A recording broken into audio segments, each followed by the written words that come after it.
والإسلام ديني ومحمدا رسول الله ويقيني أدنو إليه ساجدا بجبيني اقبل صلاتي وللصلاة.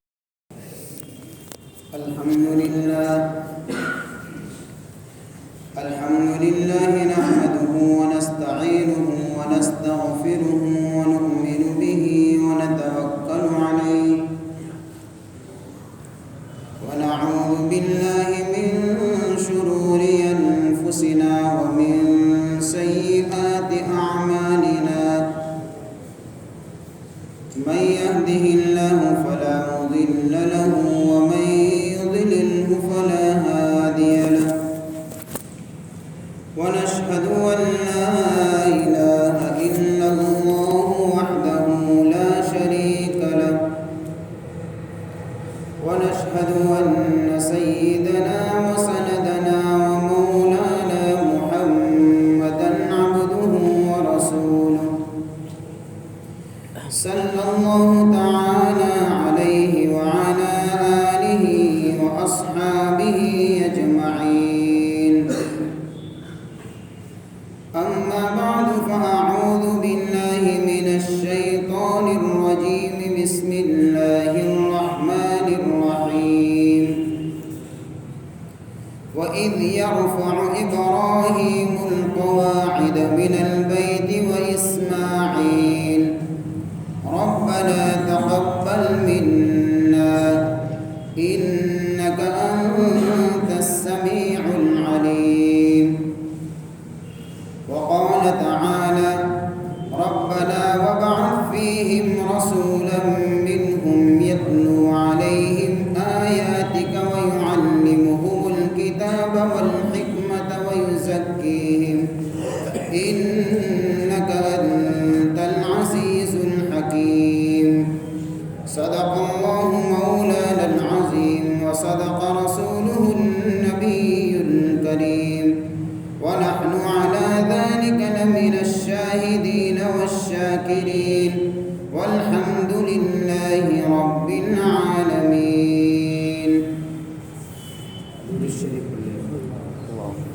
اللهم صل على سيدنا محمد النبي الأمي وعلى آله وبارك وسلم.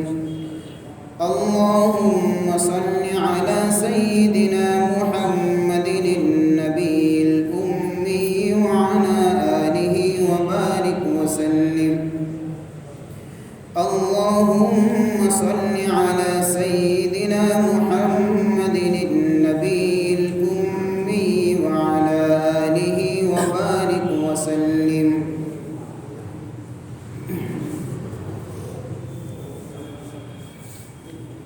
قابل قدر محترم دوست اور بزرگوں،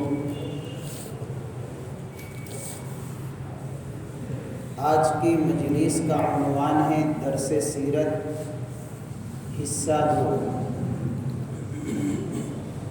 ایک قسط ہو چکی جو اس مہینے کے پہلی جمعہ کو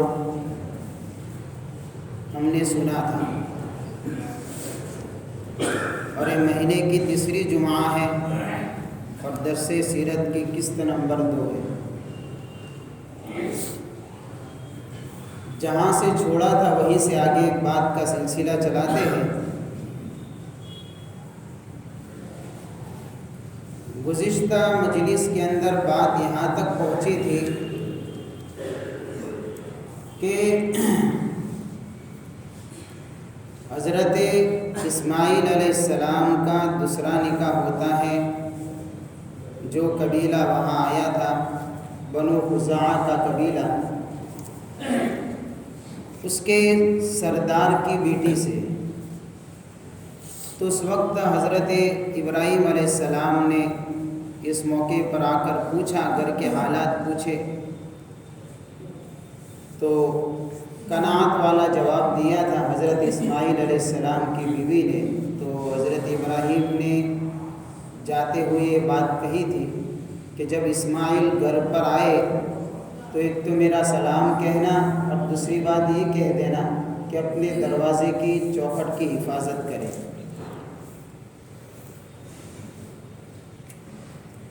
تو خیر یہ تو چلے گئے۔ پھر حضرت ابراہیم علیہ السلام، اس کے بعد اللہ نے حضرت ابراہیم علیہ السلام کو حکم فرمایا کہ بیت اللہ کی تعمیر کرو تم اور اسماعیل دونوں مل کر۔ اس لیے روایتوں میں آتا ہے کہ حضرت ابراہیم علیہ السلام نے جب اس مرتبہ یعنی تیسری مرتبہ آئے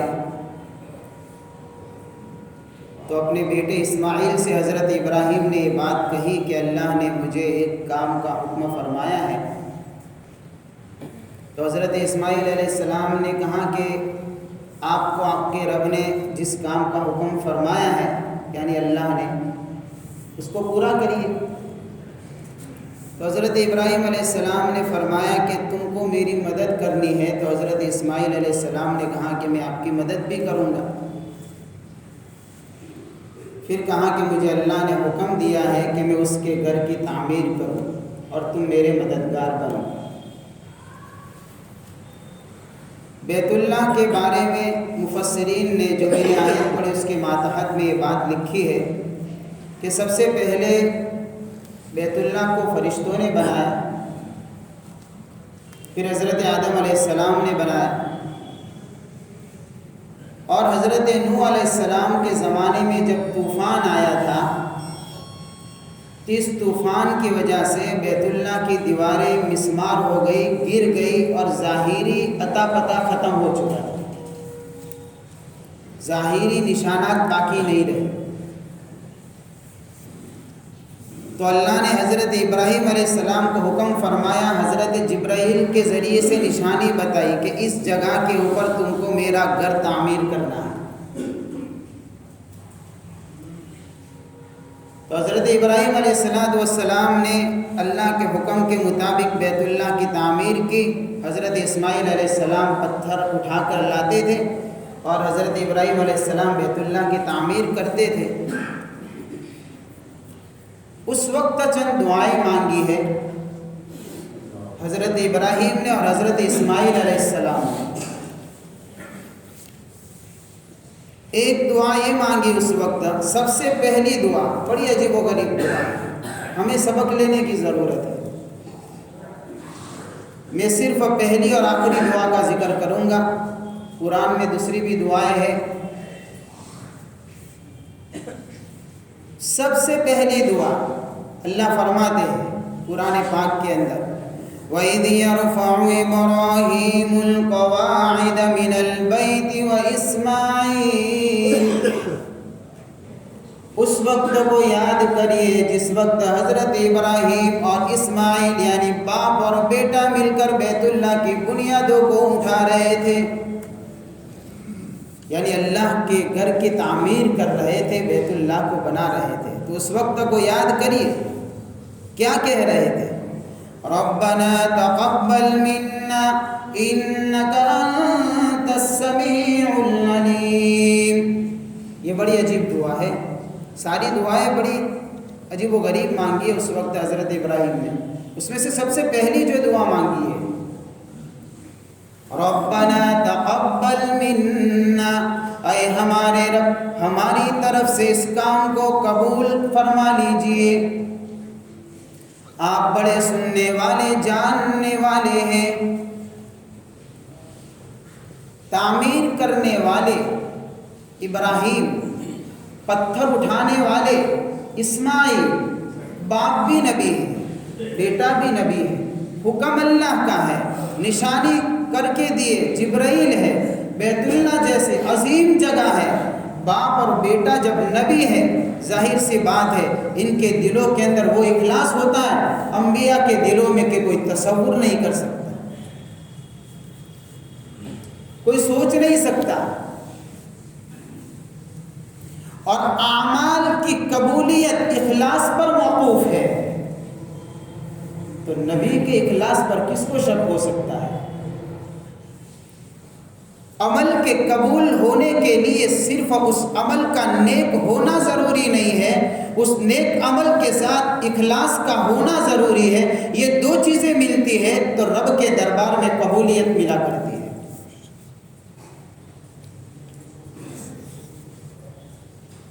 حضرت ابراہیم علیہ السلام نے دعا مانگی، ربنا تقبل منا، نبی کے اخلاص میں شک نہیں، اور اتنا بڑا عظیم کارنامہ انجام دے رہے ہیں، بڑا نیک عمل ہے، عمل نیک ہے، حکم اللہ کا ہے، اخلاص نبی کا ہے، پھر بھی دعا مانگ رہے ہیں، اے اللہ اس کام کو قبول کرنا تیری مرضی پر موقوف ہے۔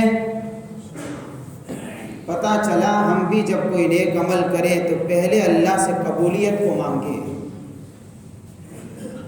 جب نبی اپنے عمل کی قبولیت مانگ رہے ہیں تو ہمارے عمل کی کیا حیثیت ہے؟ قابلیت نہیں ہے، صلاحیت ہونا کافی نہیں ہے کہ صلاحیت ہے تو رب کے دربار میں مقبول بھی ہے۔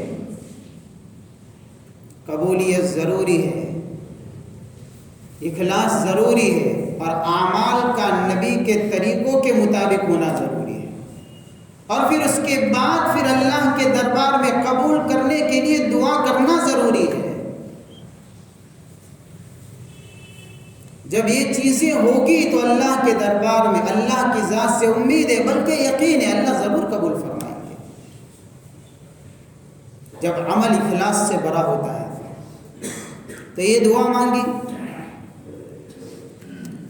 مفسرین نے ایک نقطہ لکھا ہے، بات یاد آ گئی تو بتا دیتا ہوں، ورنہ وضاحت اس کی نہیں کرنی ہے، مجھے حضور کے متعلق بات کرنی ہے۔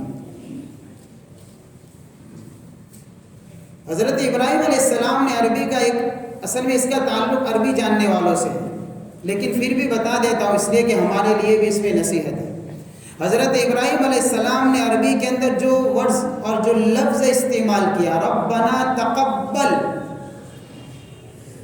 اللہ اس کو قبول کر لیجئے، اور ایک آتا ہے کہ اللہ اس کو قبول کر، اقبل، اللہ اس کو قبول کر لیجئے، ایک عربی کا لفظ یہ بھی آتا ہے۔ اس کو چھوڑ کر اس کو استعمال کیا، اس میں ایک نقطہ چھپا ہوا ہے کہ تقبل کا لفظ ایسی جگہ پر استعمال کیا جاتا ہے کہ کوئی آدمی اپنے عمل کرنے کے بعد اس کو تصور میں رکھے کہ میرا عمل اس قابل تو نہیں ہے کہ قبول ہو جائے، لیکن اللہ تو قبول کر لے۔ نبی کا عمل اس قابل کہاں، یعنی کہ ایسا ہو سکتا ہے کہ اس قابل ہو ہی نہیں نبی کا عمل کہ قبول نہ ہوئے، لیکن یہ لفظ لا کر یہ سکھایا جا رہا ہے کہ نبی کا عمل تو ایسا نہیں ہوتا کہ وہ قبول نہ ہوئے، اللہ اپنے نبیوں کے اعمال کو قبول کر لیتے ہیں، لیکن ہمیں سبق سیکھنے کی ضرورت ہے کہ ہمارے اعمال ایسے ہوتے ہیں جو اللہ کے دربار میں قبولیت کے درجے کو پہنچ جائے تو رب کا احسان ہے۔ اس لیے اللہ سے اس کا اقرار کرے دعا کرتے وقت، اللہ میری نماز اس قابل نہیں ہے کہ تو قبول کرے، لیکن تو کرے گا تو تیرا احسان ہوگا۔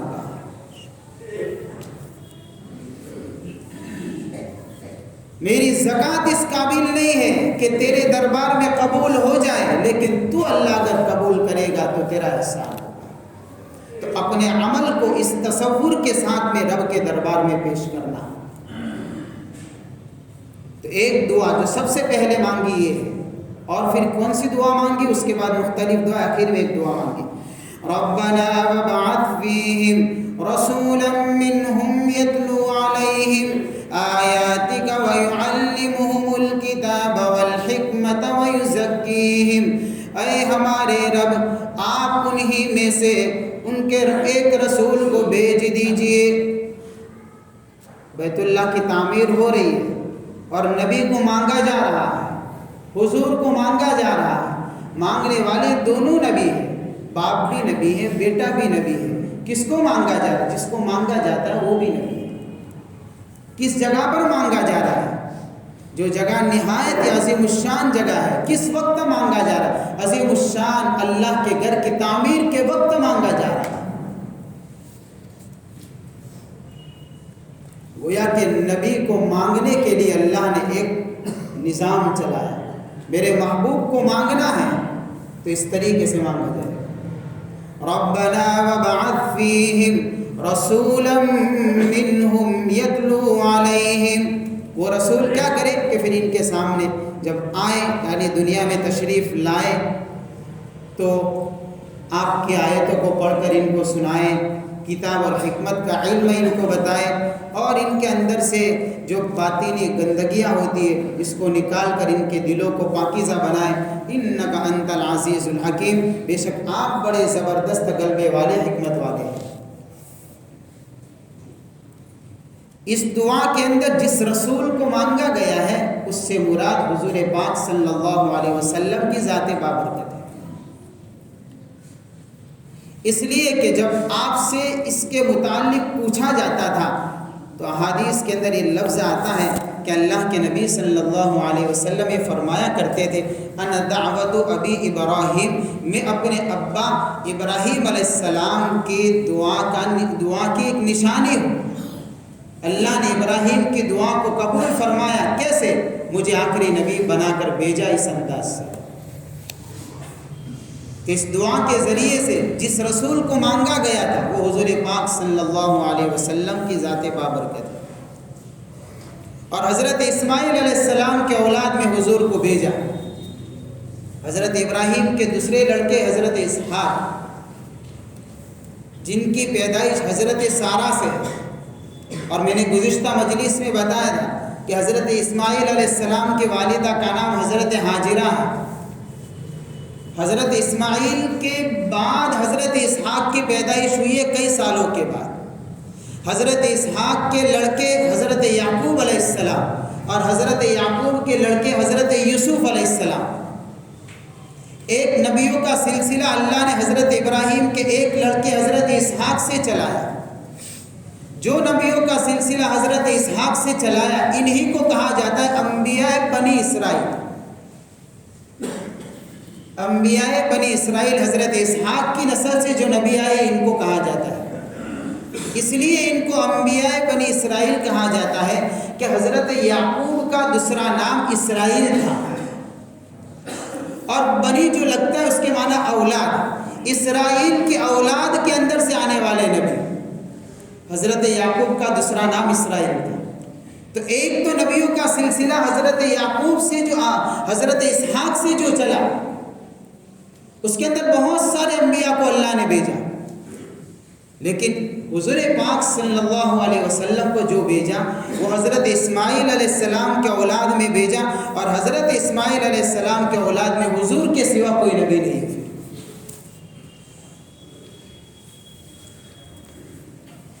اللہ تعالیٰ نے نہایت ہی عظیم الشان خاندان کے اندر اللہ نے حضور کو بھیجا ہے. اور ویسے بھی اللہ کا یہ دستور ہے اور اللہ کی ہمیشہ یہ سنت رہی ہے کہ اللہ تعالیٰ انبیاء کو جن خاندانوں میں بھیجتے وہ خاندان نہایت اعلیٰ اور بہت ہی افضل ہوا کرتے ہیں. بہت اعلیٰ خاندان ہوا کرتے ہیں تاکہ کوئی آدمی نبی کی ذات کے اوپر کوئی انگلی نہ اٹھائے. اس لیے ان کو نہایت پاکیزہ خاندانوں میں بھیجتے ہیں. جسمانی اعتبار سے اللہ انبیاء کو قوت عطا فرماتے ہیں. ظاہری اعتبار سے انتہائی عجیب و غریب حسن و جمال عطا فرماتے ہیں. باطنی اعتبار سے اعلیٰ کردار کا مالک بناتے ہیں. یہ ہمیشہ اللہ کی سنت رہی ہے. اس لیے حضور کا خاندان بھی جو ہے بڑا افضل، اشرف اور نہایت معزز خاندان میں اللہ نے حضور کو بھیجا.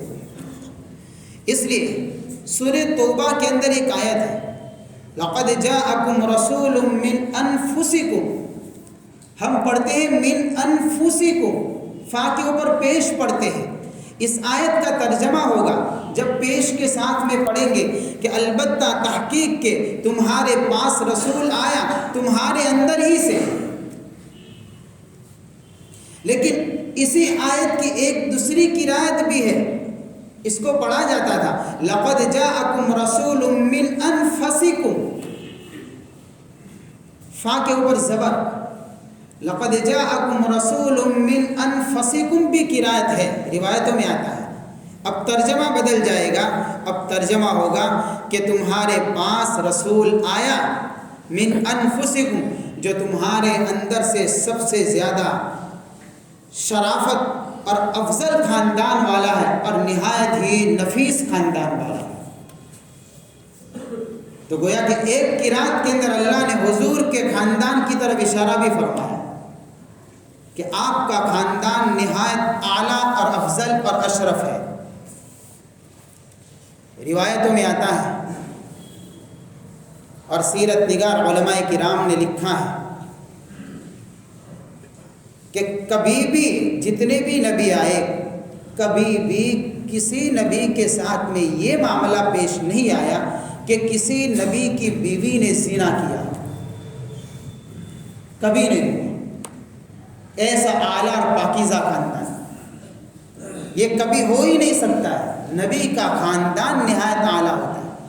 اسی لیے حضرت عائشہ صدیقہ رضی اللہ تعالی عنہا کے اوپر جب تہمت لگی تھی تو قرآن نے ایک بات کہی تھی، وَلَوْلَا إِذْ سَمِعْتُمُوهُ قُلْتُمْ مَا يَكُونُ لَنَا أَن نَّتَكَلَّمَ بِهَذَا سُبْحَانَكَ هَذَا بُهْتَانٌ عَظِيمٌ۔ جب تم نے اس پوری کارگزاری کو سنا تو سنتے ہی کیوں نہیں کہا یہ جملہ سبحانک، رب کی ذات پاک ہے، یہ تو نہایت ہی عجیب و غریب یعنی بہت بڑا بہتان ہے حضرت عائشہ کے اوپر، کیونکہ کبھی نہیں ہو سکتا۔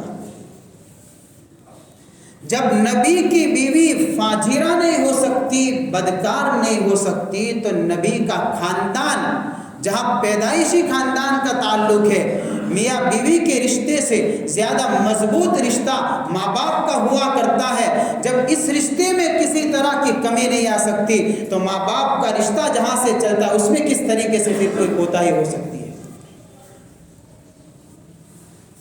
کبھی نہیں ہو سکتا کہ کوئی نبی کے خاندان پر انگلی بھی اٹھائے، یہ اللہ کا نظام رہا ہے۔ اسی لیے ہرقل بادشاہ نے ابو سفیان کو بلایا تھا اپنے محل کے اندر۔ یہ پورا ایک لمبا واقعہ ہے، میں پورا واقعہ نہیں بیان کروں گا، اس کے اندر سے صرف ایک سوال آپ کے سامنے رکھتا ہوں۔ اس وقت ابو سفیان مسلمان نہیں تھے اور ان کے ساتھ میں جانے والا جو ان کا گروپ تھا وہ بھی مسلمان نہیں تھا۔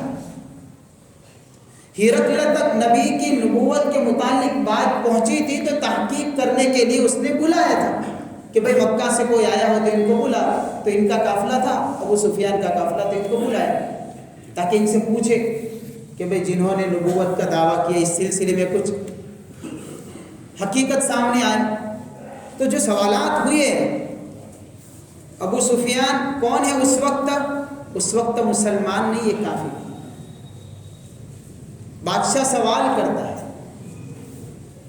اس سوال کے اندر ایک بات اس بادشاہ نے پوچھی تھی کہ اچھا اتنا بتاؤ ان کا نسب کیسا ہے، ان کا خاندان کیسا ہے۔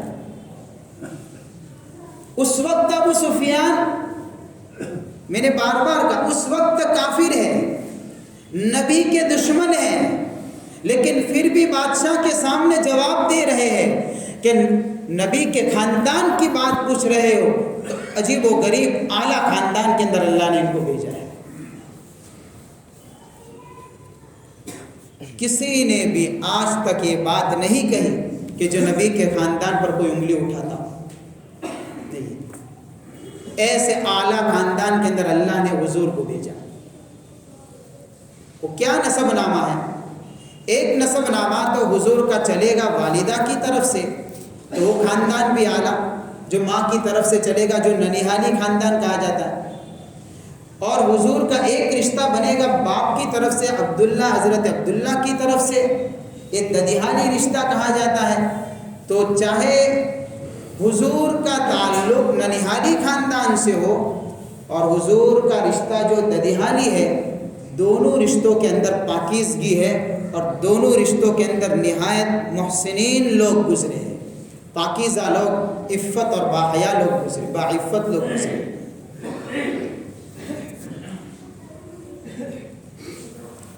حضور کا نسب نامہ میں آپ کو سنا دیتا ہوں۔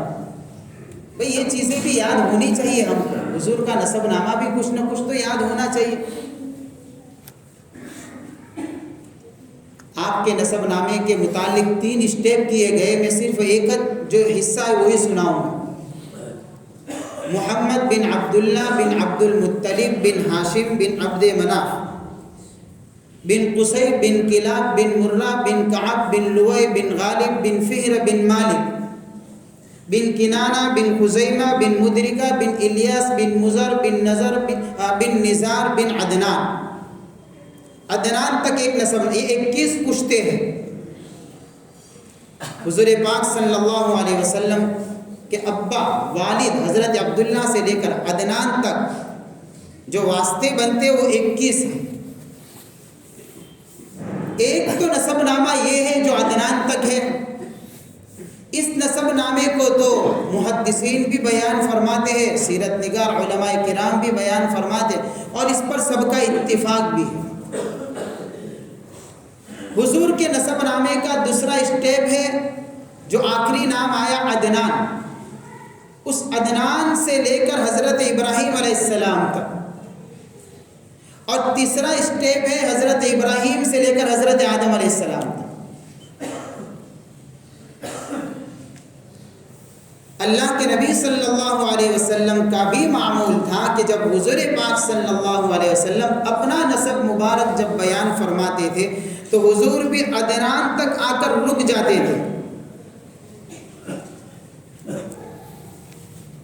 عدنان سے آگے حضور اپنا نسب بیان نہیں فرماتے، یعنی ایک اسٹیپ تک بولتے تھے حضور، اور پھر آگے فرماتے تھے کہ آگے والوں نے جھوٹ کہا، اس لیے کہ آگے جو نسب نامہ ہے اس میں اختلاف ہے کہ بیچ میں واسطے کتنے ہیں۔ سیرت نگار علماء کرام نے لکھا ہے کہ عدنان سے لے کر حضرت اسماعیل تک ایک قول کے مطابق 30 پشتے ہیں، یعنی 30 واسطے ہیں، اور ایک قول کے مطابق 40 واسطے ہیں۔ اب یہ اتنا بڑا اختلاف ہے، 10 کا اختلاف ہے، کسی نے 30 کہا، کسی نے 40 کہا۔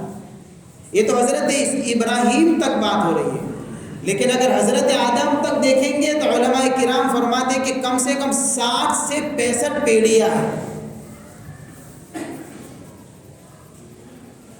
اس لیے عدنان کے بعد کے جو نسب نامے ثابت ہے صحیح روایتوں سے ثابت نہیں ہے، چاہے علماء کرام نے، سیرت نگار علماء نے ان نسبوں کو لکھا ہے اپنی کتابوں کے اندر، لیکن صحیح اور معتبر روایتوں سے نسب نامے ثابت نہیں ہے۔ اسی لیے حضور پاک صلی اللہ علیہ وسلم بھی عدنان تک آ کر اپنے نسب کو بیان کر کے رک جایا کرتے تھے۔ لہذا حضور کا نسب نامہ بھی ہمارے ذہنوں میں ہونا چاہیے، اور آپ کے نسب نامہ میں جتنے بھی، یعنی کہ آپ کے دادا محمد بن عبداللہ بن عبد المطلب بن ہاشم بن عبد مناف بن قصی بن کلاب بن مرہ بن کعب بن لؤی بن غالب بن فہر بن مالک بن خزیمہ، یہ جتنے بھی یعنی اجداد ہیں، آپ کے دادا ہیں، حضور کی سیرت کو جاننے سے پہلے ضروری ہے، سب کے نہیں لیکن اس میں سے بعض کے بعض حالات ہمارے سامنے آ جائیں، تاکہ ہم کو پتہ چلے کہ آپ کے نسب نامہ کے اندر کیسی صلاحیتوں کے، یعنی آپ کے جو دادا گزرے وہ لوگ بھی کوئی معمولی لوگ نہیں تھے، ان کے اندر بھی اللہ نے صلاحیتیں رکھی تھی۔ ہم نے قریش کا نام سنا ہوگا، روایت میں بھی آتا ہے، اللہ کے نبی صلی اللہ علیہ وسلم نے فرمایا ان اللہ اصطفیٰ کنانۃ من بنی اسماعیل، یعنی بنی اسماعیل میں سے اللہ نے کنانہ کو چنا، واصطفیٰ من بنی کنانۃ قریشا، اور بنو کنانہ میں سے اللہ نے قریش کو چنا۔ اس لیے حضور پاک صلی اللہ علیہ وسلم کو قریشی بھی کہا جاتا ہے اور ہاشمی بھی کہا جاتا ہے۔ قریشی کیوں کہا جاتا ہے؟ حضور کے نسب نامے میں جو آیا فہر بن مالک، یہ جو فہر تھے ان کا لقب قریش تھا، اور قریش کے معنی طاقت اور قوت کے آتے ہیں۔ ان کو قریش اس لیے کہا جاتا ہے کہ سیرت کی کتابوں میں ان کے متعلق ایک واقعہ لکھا ہے کہ ایک مرتبہ ایک قبیلہ تھا، قبیلہ حمیری، جو غالباً یمن میں آباد تھا۔ اس کا ایک آدمی حسان بن عبد کلال یا کلال، اس نے ایک منصوبہ بنایا۔ منصوبہ یہ بنایا کہ میں یمن کے دوسرے قبیلوں کو اپنے ساتھ میں ملا کر بیت اللہ یعنی مکہ جاؤ، اور مکہ جا کر وہاں بیت اللہ جو تعمیر ہوا یعنی اس کے پتھروں کو اٹھا کر یہاں لے آؤ۔ کیوں؟ تاکہ میں یہاں بیت اللہ کی تعمیر کروں، جس کا فائدہ مجھے یہ ہوگا کہ پھر سارے لوگ جو مکہ میں حج کرنے کے لیے جاتے پھر ہمارے علاقے میں حج کرنے کے لیے آئیں گے۔ اس کی برکت سے مجھے عرب کی سرداری بھی ملے گی، اور ان کے جو تجارتی سفر جو ہوتے سال میں 2 مرتبہ، اس تجارت کا فائدہ بھی مجھے ملے گا۔ تو ان ساری چیزوں کو سامنے رکھتے ہوئے اس نے پلان بنایا تھا، لہذا وہ قبیلوں کو ساتھ میں لے کر آیا تاکہ بیت اللہ سے پتھروں کو اٹھا کر لے جائے۔ جب قریب پہنچا تو اس کی ہمت نہیں ہوئی حرم کے اندر داخل ہونے کی، تو اس نے باہر جو مکہ والوں کے جانور اور چراگاہیں تھی وہاں پر لوٹ مار اس نے شروع کر دی۔ یہ فیر جو آپ کے یعنی کہ داداؤں میں سے جو گزرے ہیں فیر، ان کو پتہ چلا، لہذا انہوں نے اپنے مکہ کے دوسرے قبائل کو ساتھ میں لے کر اس طریقے سے پلان کے ساتھ میں حملہ کیا کہ جو آیا تھا پورے منصوبے کے ساتھ میں پورے قافلے کو شکست دے دی۔ اس قوت کے ساتھ میں حملہ کیا تو فیر جو تھے انہوں نے جب حملہ کیا تو لوگوں نے ان کی طاقت اور قوت کو پہچانا، ان کا لقب ہی پڑ گیا قریش۔ اس سے ان کا لقب مشہور ہو گیا۔ اس لیے علماء نے قریش کے نام کی ایک وجہ یہ لکھی ہے کہ قریش سمندری ایک جانور کا نام ہے۔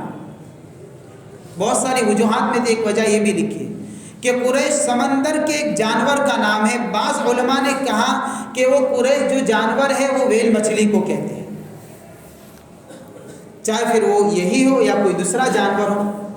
وہ سمندری جانور اتنا قوت اور طاقت والا ہوتا ہے کہ سارے سمندر کے جانوروں کے اوپر اس کی قوت کا غلبہ ہوتا ہے، کوئی اس کو کمزور نہیں کر سکتا، اور یہ کسی کو بھی اپنے پنجے میں لے لیتا ہے۔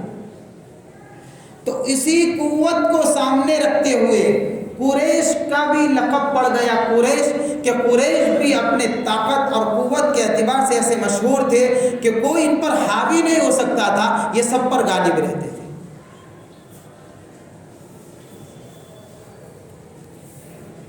اس طریقے سے ان کو قریش بھی کہا جاتا ہے، اور قریش کی بہت ساری خصوصیات ہیں۔ ان خصوصیات میں سے میں صرف 2-3 خصوصیت آپ کے سامنے رکھتا ہوں۔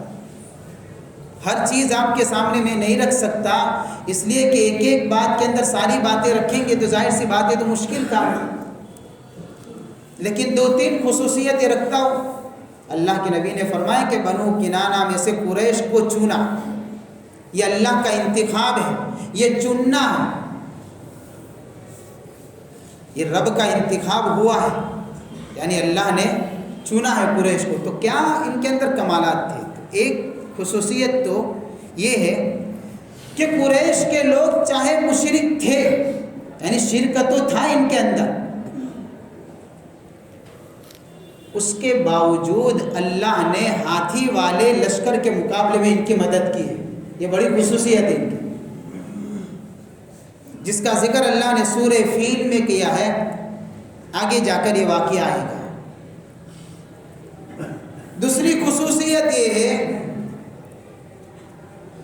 کہ چاہے وہ مشرک تو تھے لیکن اللہ نے ان کے اوپر ایک خاص احسان فرمایا، اور ان کے لیے ان کے فقر کو دور کرنے کے لیے اور اس طریقے سے ان کی معیشت کو اوپر اٹھانے کے لیے اللہ نے ایک تجارت کا نظام بنایا تھا، اور ان کے اس فضیلت کے اندر اللہ نے لإیلاف قریش والی صورت کو اتارا۔ تو یہ بھی ایک کمال ہے اس خاندان کا، ایک خصوصیت ہے۔ تیسری خصوصیت یہ ہے کہ اللہ نے حضور پاک صلی اللہ علیہ وسلم کو آخری نبی بنا کر جو بھیجا ہے وہ اسی خاندان میں بھیجا ہے۔